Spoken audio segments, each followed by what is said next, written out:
Hello and welcome back to the channel. Thank you for tuning in. In this video, I'm going to be talking to you about my Voge 300 Rally, why I bought it, and my last 6 months of ownership.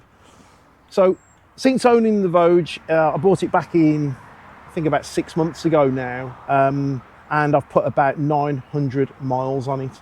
And I thought it'd be an ideal opportunity to talk through what that ownership's been like, and my thoughts and opinions, and then we'll go out for a little spin on it. But first and foremost, why did I buy it?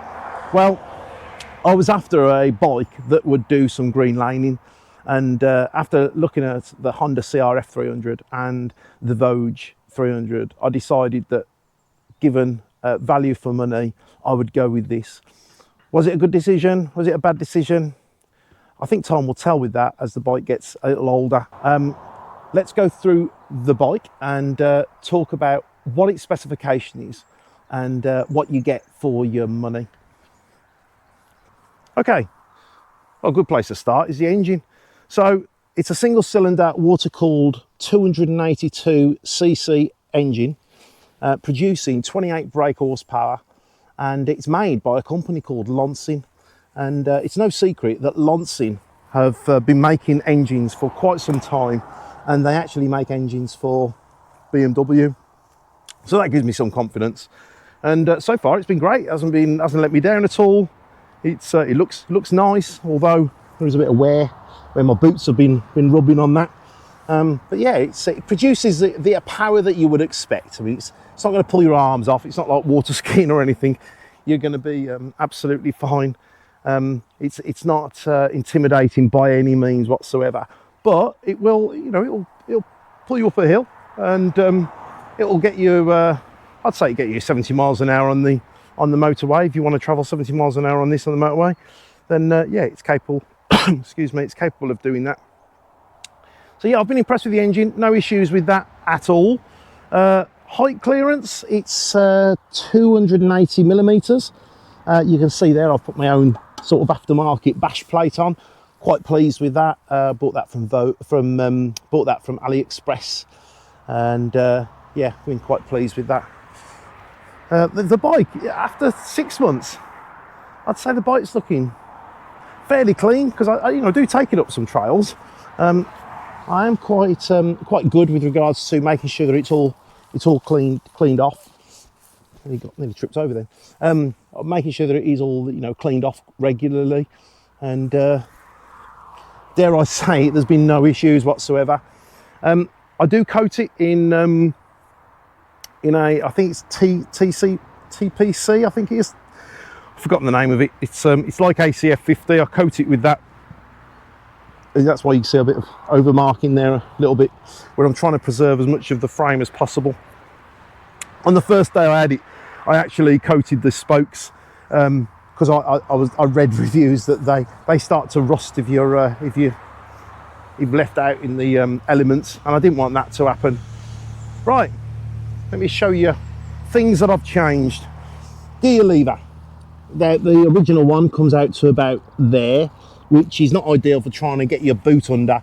So I bought this, which a lot of people have done, to be fair. It's spring loaded at the end, gear lever that you can get from AliExpress. Pretty straightforward to fit, although a little bit fiddly at the back. You've got to take this off and then get a long Allen key behind it, which is no hardship. It's pretty easy. Oh yeah, you can see where it's faded a little bit there with my boots rubbed. Let's look around the bike. Look what else I've done. Oh yeah, replaced the no, I haven't replaced it. I've put a seat cover on there. Again, that was AliExpress, only cost a few quid. Put a guard on here. Bark busters, that's it. Sorry if I'm jumping around a bit here. So the bark busters, quite pleased with that one. There's a separate video on that. Although bark busters don't make a bespoke hand guard for the Voge, if you check out my other video, it'll tell you about how the Triumph Tiger ones do. So that's I was quite pleased when I found that out. I've taken off the original mirrors and put these mirrors on, which allow you to release, and then you can fold them in quite easily. Put a quad lock on there. And yeah, I think that's, oh, sorry, radiator guard, well not radiator guard, an engine guard at the front. That was just a few quid as well. So I was quite pleased about putting that on. I'm contemplating putting some radiator guards on. I might do that because they're a little bit exposed. As I say, so far I've been impressed. What I'm going to do now is take it for a little spin. Oh, before I do that, let me talk to you about tyres. So you'll see I've got Michelin trackers on here. They're a very good tyre when it comes to, you know, going up the green lanes or in the mud. Would I rush to put them on as soon as I did? No, I wouldn't. The tyres that come as standard are quite good in all fairness.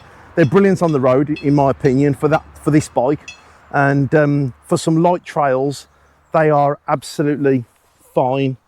But it's only when you get into like some trickier stuff that you need something a bit more aggressive. However, as you would expect, you have to make some sacrifices for the road, which I'll talk about in a bit when we go for a little ride out. But these have done about 350 odd miles, so they're showing a little bit of wear, but nothing drastic. I've probably got another 300 or 400 mile out of them, I guess. It depends on the terrain and how much road work I'm going to do. But I might do another review on that. But yeah, so it costs me £3,500 pre-registered, and I think you'll agree. It certainly looks the part. It's a tall bike, 910 mil or thereabouts. So I think if you're 5'9" or shorter, it might be a bit of a challenge. But they do a seat that comes a little bit lower. So, and I think you can get lowering links for them as well, which makes them more accessible. But I'm quite fortunate that I don't need to do that. Right, so that's enough of me walking around the bike. Let's take it on the road and let's see if we can find a couple of trails, or at least one, and I can show you how it performs and what my thoughts are on it. So if that's something you're interested in, stick around. We're just going to go down the road now and find a trail that's not too far away. Road manners, I think it's okay actually. It's not the fastest bike in the world. So we're now doing 50 miles an hour, as you can see, and it feels comfortable, it feels okay. I think as you start to, if I start to increase the speed, it starts to moan a little bit at 60 miles an hour, and I'll be honest, I can feel some vibrations. That is most likely down to the tyres, because when I had the other tyres on, the buzzing feeling sort of came around 65 miles an hour rather than closer to 55 miles an hour. But as I say, this is not the sort of bike you buy if you want to do lots of road work. How I see it is that the road work is purely to link you from trail to trail. It's not designed for anything more than that. But let's go down a couple of lanes that I know around this area, and see how it handles it. I have no doubt that it'll be absolutely fine. So if you're looking for an enduro bike, then this is not it, in my opinion. It's really a trail bike. It's 158 kilograms, so it's not the lightest, it's not the heaviest, but it's certainly not the lightest. With 28 brake horsepower, as I say, it's not going to rip your arms off, but it will put a smile on your face, and it's a good honest bike. If you watch various YouTube videos, you'll see that Nathan the postman done a trip on it. Here we are.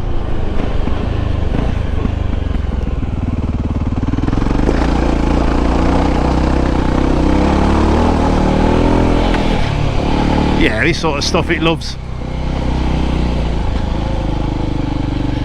Be mindful of other users coming past.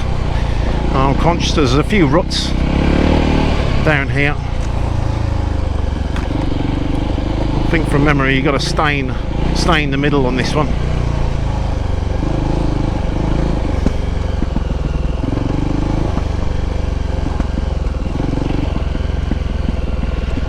It wants to throw you off to the left, but stay in the middle.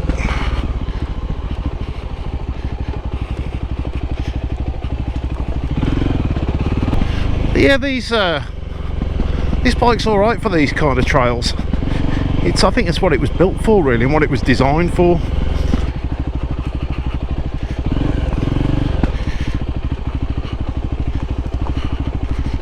I'm not sure if you can see the gradients on this.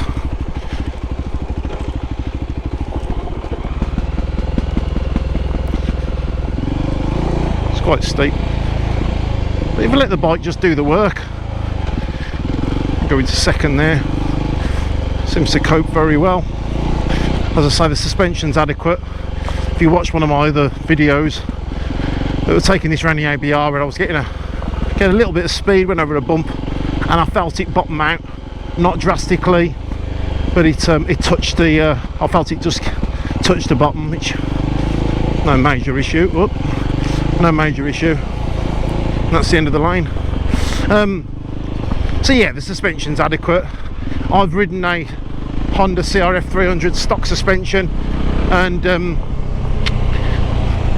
that was soft as. This is definitely a better suspension than the CRF. Looks like I'm following a fellow off-roader here. You're doing a few lanes? You're doing taps the next? I live over in Warwick where I need to get my proper green maps. If you follow me, we'll go to the top of the lane, yeah, and then we'll get better signal. Yeah, alright mate, I'll follow you on. Alright buddy.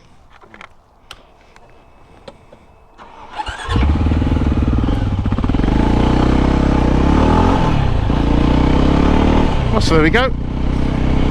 So, Discovery driver who's having a little play in the lanes. So I said to him that if you follow me, I'll show you where the next one is.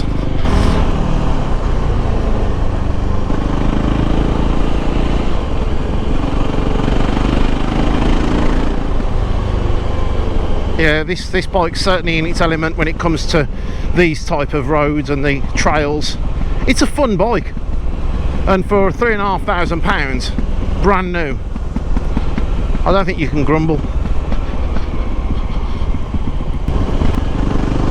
We got this chap behind us. Yeah, it's just here. So you'll see. Oh, here we go. What we got here? Closed from the 3rd of September. Well, it's not the 3rd of September.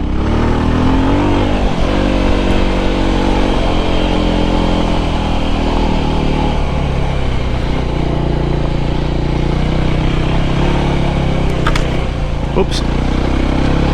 Oops.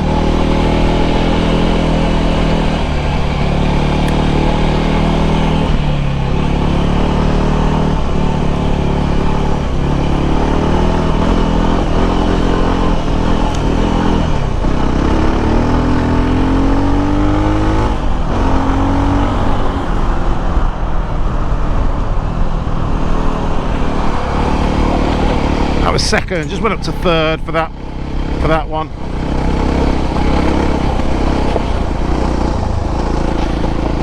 Yeah, these tyres definitely give you a bit more confidence. I don't know if it's psychological, because I'm sure that the tyres that I had on as standard could have coped with that sort of terrain, no problem at all. But it's knowing full well that, you know, if it is a little bit wet, then you've got tyres that are going to bite in and give you the traction that you need. But when it's dusty like this, I think, as I say, the standard tyres will be absolutely fine. Right, we're coming to the end of the lane, I think. Yeah.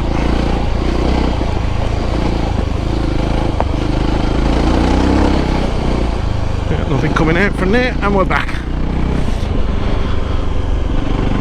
And we'll see if he catches up. He should be behind shortly. So let's get back, and I'll give you my summary, my final thoughts on the bike.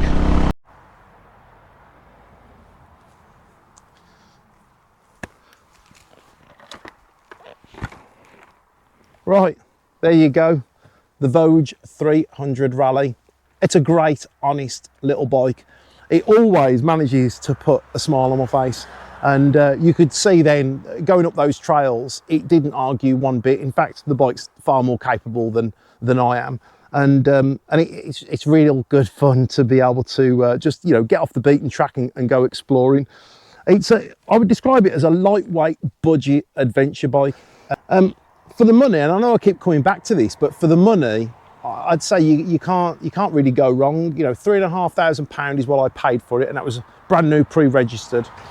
I'm rambling a little bit here, so I do apologise, but the long and short of it is, it's a good, honest, value, budget bike. So if you're thinking of a trail ride and in two minds whether or not to get one, and you want to know more information, then please drop me a comment, let me know. And likewise, I'd be interested to know, what bikes do you ride for the green lanes?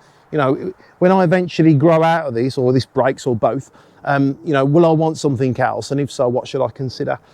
Not that I'm looking to sell it at the moment. So yeah, certainly if you're looking to buy one, then I would definitely recommend one. I think they're great little bikes, and yeah, good value, good fun, and well worth it.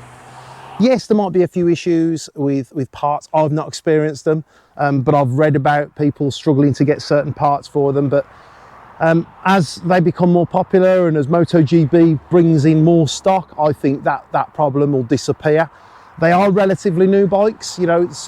Although Voge has been around for some time, the 300 Rally has probably been around since about 2023. So it's relatively young. So people, I think, are a little bit cautious about, you know, how long are they going to last? Are there any faults that are going to start appearing in 4 or 5 years' time? But we have to wait and see. For £3,500, I've taken that gamble, and I believe it's going to pay off. I'm certainly not looking to get rid of it in the short term. Yeah, it's a bike that makes me smile, makes me enjoy it, and puts another dimension to motorcycle riding. Because there's only so much you can do on a road biased bike, or there's only so much you're prepared to do on a road biased bike, and you don't want to drop it. But for this, you know that you can drop it, pick it back up. So would I recommend buying one? Absolutely, 100%. If you're looking to go green laning and trail riding and a bit of road riding. But you need to be honest with yourself. You know, what are you buying the bike for? Because if you're buying it to do enduro sort of work, this is not it. If you're buying it to do motorway work and long distance, I don't think this is it. There's other bikes that are more suited for that. But for a bike that you're going to jump on a Sunday and go blasting up the trails on and having a laugh with your mates, that 100%, this is the bike for you, in my humble opinion. I will be doing more reviews on it moving forward, so maybe at 2,000 or 3,000 miles, because 3,000 miles is when the next service is due. So tune in for that, and I'll keep you updated. And likewise, when I'm going out on some more trails, I'll be doing some more videos. So I'm doing videos now either on the Voge or the BMW. So if any of those things interest you, then hit the subscribe button and ring that bell, or whatever you have to do in order to make sure that you're notified. That's the end of the video. So thank you very much for watching, and yeah, I'll see you on the next one. Ta-ra.